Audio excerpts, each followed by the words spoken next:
Hi friends, welcome back to our channel INB jobs info. Friends, Andhra Pradesh రాష్ట్రంలో ఆశా కార్యకర్తల ఉద్యోగాలను భర్తీ చేసేందుకు జిల్లాల వారీగా నోటిఫికేషన్స్ విడుదలవుతున్నాయి.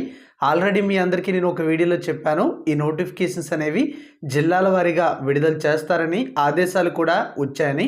ఈ నేపథ్యంలో చూసుకుంటే తాజాగా 4 నోటిఫికేషన్స్ అయితే విడుదల చేశారు. ఈ నోటిఫికేషన్స్ ద్వారా భర్తీ చేస్తున్న ఉద్యోగాలకు ఉండవలసిన అర్హతలు ఏమిటి, ఎలా అప్లై చేయాలి, ఎక్కడ అప్లై చేయాలి, ఎప్పటి నుంచి ఎప్పటిలోపు ఈ పోస్టులకి అప్లై చేయాలి, వీటితో పాటుగా ఉండవలసిన అర్హతలు ఏమిటి, ఎన్నెన్ని ఖాళీలు ఉన్నాయి అనే వివరాలు అయితే చెప్తాను. వీడియోను పూర్తిగా చూడండి. ప్రస్తుతం నేను చెప్తున్న నోటిఫికేషన్, దానికి సంబంధించిన అప్లికేషన్ డౌన్లోడ్ చేయాలంటే డిస్క్రిప్షన్లో మీకు నేను ఒక లింక్ ఇచ్చాను. అక్కడ క్లిక్ చేస్తే ప్రతి జిల్లా వెబ్సైట్ని ఓపెన్ చేసేందుకు లింక్స్ అయితే ప్రొవైడ్ చేయడం జరిగింది. అక్కడి నుంచి మీరు ఏ జిల్లా నోటిఫికేషన్ని డౌన్లోడ్ చేయాలంటే ఆ జిల్లా నోటిఫికేషన్ని డౌన్లోడ్ చేసి ఈ పోస్టులకి అప్లై అయితే చేసుకోవచ్చు. జిల్లాల వారీగా నోటిఫికేషన్స్ అయితే విడుదల చేయడం జరుగుతుంది. మీ జిల్లాలో కూడా నోటిఫికేషన్ విడుదల చేసినట్లయితే మీకు సమాచారం తెలుస్తుంది. మన ఛానల్ ద్వారా నేను చెప్పడం అయితే జరుగుతుంది. కాబట్టి ఛానల్ని సబ్స్క్రైబ్ చేసుకుని పక్కనే వచ్చే బెల్ ఐకాన్ని యాక్టివేట్ చేసుకోండి. మీరు కూడా మీ జిల్లా న్యూస్ పేపర్ని మరియు మీ జిల్లా వెబ్సైట్ని ఎప్పటికప్పుడు చెక్ చేస్తూ ఉండండి. మరి తాజాగా విడుదల చేసినటువంటి నోటిఫికేషన్లో భర్తీ చేస్తున్న పోస్టులకు సంబంధించిన వివరాలు అయితే చూద్దాం. ప్రతి జిల్లాలో కూడా క్వాలిఫికేషన్స్ అయితే ఇదే విధంగా ఉంటాయి.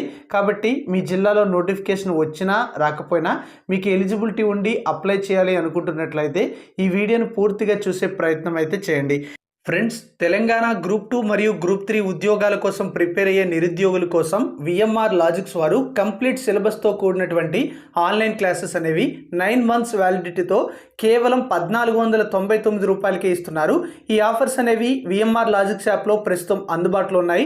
చాలా తక్కువ టైం అయితే ఉంటుంది ఆఫర్. కాబట్టి వెంటనే ఎవరైనా సరే ఈ పోస్టులకి ప్రిపేర్ అవుతున్నట్లయితే ప్లేస్టోర్ నుంచి విఎంఆర్ లాజిక్స్ యాప్ని డౌన్లోడ్ చేసి ఈ కోర్సెస్ అయితే తీసుకోండి. ఫస్ట్ నోటిఫికేషన్ అయితే చెప్తాను, అలా 4 నోటిఫికేషన్స్ అయితే చెప్తాను. మొదటి నోటిఫికేషన్ అనేది అనంతపురం జిల్లాలో విడుదల చేసిన నోటిఫికేషన్కి సంబంధించి. ఈ జిల్లాలో చూసుకున్నట్లయితే 85 రూరల్ పోస్టులు మరియు 9 అర్బన్ పోస్టులు అయితే ఉన్నాయి. అంటే గ్రామీణ ప్రాంతాల్లో 85 ఖాళీలు మరియు పట్టణ ప్రాంతాల్లో 9 ఆశా కార్యకర్తల ఖాళీల భర్తీ కోసం ఈ నోటిఫికేషన్ అయితే విడుదల చేయడం జరిగింది. ఫ్రెండ్స్, ప్రతి జిల్లాలో కూడా భర్తీ చేస్తున్న పోస్టులు అనేవి ఆయా జిల్లాల్లో ఉండేటువంటి గ్రామ వార్డు సచివాలయ పరిధిలో ఉండే ప్రాథమిక ఆరోగ్య కేంద్రాలు, అవి పట్టణాల్లో అవనివ్వండి గ్రామాల్లో అవనివ్వండి, అందులో ఉన్నటువంటి ఖాళీలు అయితే భర్తీ చేస్తున్నారు. ఈ సచివాలయాలకి మరియు ఈ ప్రాథమిక ఆరోగ్య కేంద్రాలకి కూడా కొంత లింక్ అయితే ఉంటుంది. వాటిని ఆధారంగా చేసుకుని ఖాళీల సమాచారం అయితే ఉంది. ఎక్కడైతే పోస్ట్కి అప్లై చేస్తారో అది మీ సొంత జిల్లా సొంత ప్రాంతం అయితే మీకు అక్కడే జాబ్ పోస్టింగ్ కూడా ఇవ్వడం అయితే జరుగుతుంది. ముఖ్యమైన డీటెయిల్స్ చూసుకున్నట్లయితే అనంతపురం జిల్లాలో మొత్తంగా 94 పోస్టులు ఉన్నాయన్నమాట. డిసెంబర్ 11వ తేదీలోపు అప్లై అయితే చేసుకోవాలని నోటిఫికేషన్లో ఇవ్వడం అయితే జరిగింది. ఒక్కో జిల్లాలో కూడా అప్లికేషన్ సబ్మిట్ చేయడానికి లొకేషన్ వేరేగా ఉంటుంది. ఈ యొక్క అనంతపురం జిల్లాలో చూసుకున్నట్లయితే పిహెచ్సి లేదా యూపీహెచ్సిలో ఉండేటువంటి మెడికల్ ఆఫీసర్కి డైరెక్ట్గా వెళ్ళి అప్లికేషన్ అనేది సబ్మిట్ చేసి వాళ్ళు ఇచ్చే రసీదు పొందవలసిందిగా చెప్పడం అయితే జరిగింది. ఈ జిల్లాలో డిసెంబర్ 11 వరకు కూడా ఇచ్చారు. వేరే జిల్లాలో డేట్స్ చేంజ్ కావడం అయితే జరుగుతుంది. ఏ జిల్లాలో అయినా సరే పోస్టులకు ఉండవలసిన అర్హతలు చూడండి. తప్పనిసరిగా మహిళా అభ్యర్థులు మాత్రమే ఈ పోస్టులకి ఎలిజిబుల్ అయితే అవుతారు. ఎక్కడైతే వేకెన్సీ ఉంటుందో ఆ స్లమ్ము లేదా ఆ గ్రామం లేదా ఆ వార్డు పరిధిలో నివసిస్తూ ఉండాలి. వయసు అనేది 25 నుంచి 45 సంవత్సరాల మధ్య ఉండాలి. వితంతువులు, విడాకులు పొందిన వారు, భర్త నుండి విడిపోయిన వారు, నిరాశ్రయులైనటువంటి మహిళలకు ప్రాధాన్యత అయితే ఇస్తారు. తప్పనిసరిగా ఇక్కడ ఇచ్చినటువంటి అన్ని క్వాలిఫికేషన్స్తో పాటుగా ఇక్కడ వివాహిత ఉండాలి. అంటే మ్యారేజ్ అయిన వాళ్ళు ఈ పోస్టులకి ఎలిజిబుల్ అవుతారు. ఎవరైనా సరే మ్యారేజ్ అయ్యి ఇలాంటి పొజిషన్లో ఉన్నవారు, పాయింట్ నెంబర్ 2లో ఇచ్చారు కదా, అలాంటి పరిస్థితుల్లో ఉన్న వారికి వీళ్ళు ప్రిఫరెన్స్ ఇవ్వడం అయితే జరుగుతుంది. మరి ఎడ్యుకేషనల్ క్వాలిఫికేషన్ అనేది కేవలం 10th క్లాస్ క్వాలిఫికేషన్ ఉండాలి. తెలుగు బాగా చదవడం రాయడం అనేది వచ్చి ఉండాలి. ఆరోగ్యం, సంక్షేమం, పారిశుద్ధ్యం, గర్భిణీ స్త్రీల ఆరోగ్యం వంటి సమస్యలపై అవగాహన ఉండాలి. చక్కగా ఇతరులకు వివరించే తత్వం ఉండాలి. నాయకత్వ లక్షణం ఉండాలి. సమస్యల పరిష్కారానికి తగు చొరవ, సానుకూల దృక్పథం కలిగి ఉండాలని కూడా ఇవ్వడం జరిగింది. ప్రభుత్వేతర స్వచ్ఛంద సంస్థల నుండి ఎవరైనా సరే పనిచేసి ఉన్నట్లయితే వారికి ప్రాధాన్యత అయితే ఇవ్వడం జరుగుతుంది. మరి ఉండవలసిన డాక్యుమెంట్స్ ఏంటి అంటే అనంతపురం జిల్లాకు సంబంధించి ఇచ్చిన నోటిఫికేషన్లో నివాస ధృవీకరణ పత్రం ఉండాలి. తహసీల్దార్ ద్వారా జారీ చేసినటువంటి సంబంధించినటువంటి సర్టిఫికేట్ అయినా పర్వాలేదు, లేదా రేషన్ కార్డు అయినా, బీపీఎల్ కార్డు అయినా, ఓటర్ కార్డు అయినా, ఆధార్ కార్డు అయినా, బ్యాంక్ పాస్ పుస్తకమైనా సరే ఆ విధంగా మీకు నివాస ధృవీకరణ పత్రాన్ని అది ధృవీకరిస్తుంది. 10th సర్టిఫికేట్ ఉండాలి, ఆల్రెడీ పనిచేసిన అనుభవం ఉంటే ఆ సర్టిఫికేట్ ఉండాలి. 5 సంవత్సరాల్లో పిల్లలు ఉన్నట్లయితే పూర్తిగా వయసుకు తగ్గట్టుగా వాళ్ళకి టీకాలు ఇప్పించినట్టుగా తగు ధ్రువపత్రం లేదా మాతా శిశు సంరక్షణ కార్డు కాపీ కూడా ఉండాలి. అంతేకాకుండా వాళ్ళకి మ్యారేజ్ అయినట్టుగా, వితంతువులు, విడాకులు పొందిన వారు, భర్త నుండి విడిపోయిన వారు, ఇలాంటి వారు ఎవరైనా సరే ఆ యొక్క ఇన్ఫర్మేషన్ తెలియజేస్తూ ఒక డెక్లరేషన్కి సంబంధించి సొంత డెక్లరేషన్ అనేది ఇవ్వాల్సి ఉంటుందని చూపించడం అయితే జరిగింది. ఈ యొక్క నియామకాలన్నీ కూడా మనం చూసుకున్నట్లయితే జిల్లాలో ఉండేటువంటి ఒక కమిటీ ఆధ్వర్యంలో ఎంపిక అయితే చేయడం జరుగుతుంది. నోటిఫికేషన్లోనే మీకు ఎన్నెన్ని ఖాళీలు ఉన్నాయనే సమాచారం అయితే ఉంటుంది. అనంతపురం జిల్లా వెబ్సైట్లో కంప్లీట్ నోటిఫికేషన్ అయితే లభిస్తుంది. ఇప్పుడు మిగతా జిల్లాల నోటిఫికేషన్ చూసినట్లయితే నెక్స్ట్ డిస్టిక్ అనేది కడప జిల్లాకు సంబంధించి ఈ యొక్క నోటిఫికేషన్లో చూడండి, అన్ని నోటిఫికేషన్స్లో కూడా ఈ యొక్క పోస్టుల భర్తీ కోసం 2022 నవంబర్ 26వ తేదీన ఉత్తర్వులు అయితే విడుదల చేశారు. జాతీయ ఆరోగ్య మిషన్లో భాగంగా health and family welfare mission యొక్క డైరెక్టర్ నుంచి ఈ యొక్క ఆదేశాలు వచ్చాయి. కాబట్టి నోటిఫికేషన్స్ అయితే విడుదల చేస్తున్నట్టుగా ఇక్కడ మనకి ఇవ్వడం అయితే జరిగింది. ఇక్కడ కూడా ఆఫ్లైన్లోనే రిక్రూట్మెంట్ అయితే చేసుకుంటున్నారు.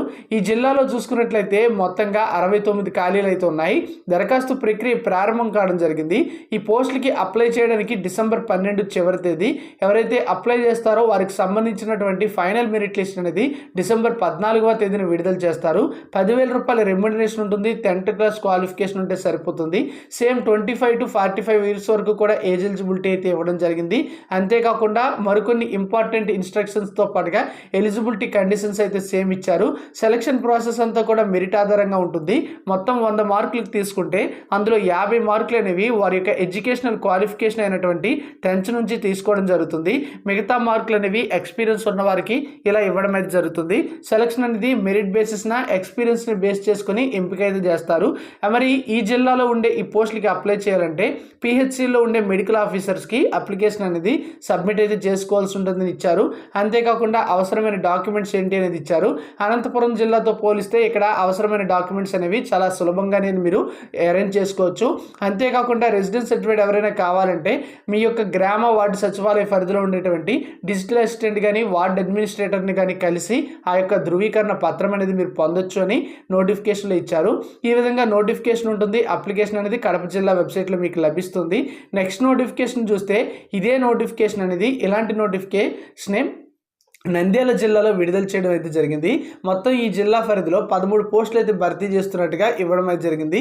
ప్రస్తుతం కొత్త జిల్లాల ప్రాతిపదికన కూడా భర్తీ అయితే జరుగుతున్నట్టుగా మనకి సమాచారం అయితే తెలుస్తుంది. మరి పోస్టులకి ఎలిజిబిలిటీ ఉండేటువంటి అభ్యర్థులు డిసెంబర్ 15వ తేదీలోపు అప్లై చేసుకోవాల్సి ఉంటుందని, డిసెంబర్ 12 నుంచి అప్లికేషన్ ప్రాసెస్ స్టార్ట్ అవుతుందని ఇవ్వడం అయితే జరిగింది. అయితే ఈ జిల్లా వారు మాత్రం డిఎంహెచ్ఓ ఆఫీస్లో అప్లికేషన్ అయితే సబ్మిట్ చేసుకోవాలి. మిగతా జిల్లాలో చూస్తే మీకు స్థానిక పిహెచ్సి, యూపీహెచ్సిలో అప్లై చేయాలని చెప్పారు. ఎక్కడైతే ఖాళీగా ఉంటుందో ఈ జిల్లాలో మాత్రం డిఎంహెచ్ఓ ఆఫీస్లో అప్లికేషన్ అయితే సబ్మిట్ చేసుకోవాల్సి ఉంటుందని ఇచ్చారు. ఇక్కడ కూడా 10th క్లాస్ క్వాలిఫికేషన్ ఉండాలి. 10,000 పెర్ఫార్మెన్స్ ఇంటెన్సిటీ అంటే గౌరవ వేతనం అయితే ఇస్తారు. ఏజ్ అనేది 25 to 45 ఇయర్స్ వరకు కూడా ఇచ్చారు. మ్యాక్సిమం ఏజ్ లిమిట్ అనేది మనం చూసుకున్నట్లయితే ఉంటుందని కూడా ఇవ్వడం అయితే జరిగింది ఆ యొక్క నిబంధనల ప్రకారం. ఇక ఏజ్ ఎలిజిబిలిటీ క్రైటీరియా అనేది కూడా మనకి సేమ్ అనమాట. ఎక్కడైతే వేకెన్సీ ఉంటుందో అక్కడ నివసిస్తున్నటువంటి వివాహిత మహిళలు ఈ పోస్టులకి ఎలిజిబుల్ అయితే అవుతారని చెప్పారు. అయితే ఈ నంద్యాల జిల్లాలో విడుదల చేసిన నోటిఫికేషన్లో ఫీజు కూడా 400 రూపీస్ ఉంటుందని ఇవ్వడం అయితే జరిగింది. దానికి సంబంధించిన అకౌంట్ నెంబర్తో పాటుగా మరికొన్ని వివరాలు అయితే ఇచ్చారు. ఈ ఫీజు అనేది డీడీ రూపంలో మీరు పే చేసుకోవచ్చు. తర్వాత సెలక్షన్ ప్రాసెస్ ఇక్కడ కూడా మెరిట్ బేసిస్నే ఉంటుంది. ఎలిజిబిలిటీ ఉంటే నంద్యాల వెబ్సైట్ అనేది ఉంటుంది. nandyala.ap.gov.in అనే వెబ్సైట్లోకి వెళ్ళి మీరు అప్లికేషన్ నోటిఫికేషన్ డౌన్లోడ్ చేసి ఎలిజిబిలిటీ ఉన్నట్లయితే సంబంధిత కార్యాలయంలో ఎక్కడ ఇచ్చినటువంటి ఈ డాక్యుమెంట్స్ అన్ని కూడా యాడ్ చేసి అప్లికేషన్ అయితే మీరు సబ్మిట్ అయితే చేసుకోండి. తర్వాత నోటిఫికేషన్ అనేది మనకి ఈ విధంగా ఉండడం అయితే జరిగింది. నెక్స్ట్ నోటిఫికేషన్ అనేది ఈస్ట్ గోదావరి డిస్టిక్ నుంచి విడుదల చేశారు. అంటే తూర్పు గోదావరి జిల్లా పరిధిలో విడుదల చేయడం జరిగింది. ఇక్కడ 23 ఖాళీల భర్తీ కోసం నోటిఫికేషన్ అనేది విడుదల చేశారు. అర్హులైన అభ్యర్థుల నుంచి ప్రస్తుతం దరఖాస్తులు కూడా కోరుతున్నట్టుగా ఇవ్వడం అయితే జరిగింది. ఈ యొక్క పోస్టులకి అప్లై చేయడానికి డిసెంబర్ 15 చివరి తేదీ. ప్రొవిజనల్ మెరిట్ లిస్ట్ అనేది ఇస్తామని కూడా చెప్పడం అయితే జరిగింది. ఎప్పుడు అంటే ఇక్కడ మనకి డేట్స్ అనేవి రాంగ్గా పడినట్టుగా నేనైతే గమనించాను. చూడండి, డిసెంబర్ 17వ తేదీన వీళ్ళు ఈ యొక్క ప్రొవిజనల్ మెరిట్ లిస్ట్ అనేది విడుదల చేస్తారు. అయితే ఆగస్టు 17 అని ఇక్కడ పడింది. అయితే దీనికి సంబంధించిన ఫైనల్ మెరిట్ లిస్ట్ అనేది డిసెంబర్ 21న రిలీజ్ చేసి అపాయింట్మెంట్ ఆర్డర్స్ అనేవి డిసెంబర్ 23వ తేదీ నాటికి ఇచ్చేయడం జరుగుతుందని నోటిఫికేషన్లో ఇచ్చారు. ఎవరికైనా సరే ఎలిజిబిలిటీ ఉందంటే ఇక్కడ ఇచ్చినటువంటి అన్ని డాక్యుమెంట్స్ కూడా యాడ్ చేసి అప్లికేషన్ అయితే సబ్మిట్ చేసుకోవచ్చు. ఈ యొక్క నోటిఫికేషన్ అనేది మీకు ఈస్ట్ గోదావరి జిల్లాకు సంబంధించినటువంటి అధికారిక వెబ్సైట్లో ఉంటుందని నోటిఫికేషన్లో ఇవ్వడం అయితే జరిగింది. ఇంకా మీకు ఏమైనా డౌట్స్ ఉన్నట్లయితే కామెంట్ బాక్స్లో కామెంట్ చేయండి. ఈ యొక్క ఈస్ట్ గోదావరి జిల్లాలో ఉండే పోస్టులకు అప్లై చేయాలంటే మాత్రం డిఎంహెచ్ఓ ఆఫీస్ కాకినాడలో ఉంటుంది. అక్కడికి వెళ్ళి మీరు అప్లై చేయాలి. సెల్ఫ్ అటెస్టెడ్ జిరాక్స్ కాపీస్ అనేవి యాడ్ చేసి అప్లికేషన్ అయితే సబ్మిట్ చేసుకోండి. ఇది ఫ్రెండ్స్ మనకి జిల్లాల వారీగా ఆశా కార్యకర్తల ఉద్యోగాల భర్తీకి సంబంధించిన నోటిఫికేషన్ వివరాలు. మిగతా జిల్లాలో కూడా ఇలాంటి నోటిఫికేషన్ వస్తే ఛానల్లో చెప్తాను కనుక ఛానల్ని సబ్స్క్రైబ్ చేసుకుని పక్కనే వచ్చే బెల్ ఐకాన్ని యాక్టివేట్ చేసుకోండి. Thank you for watching.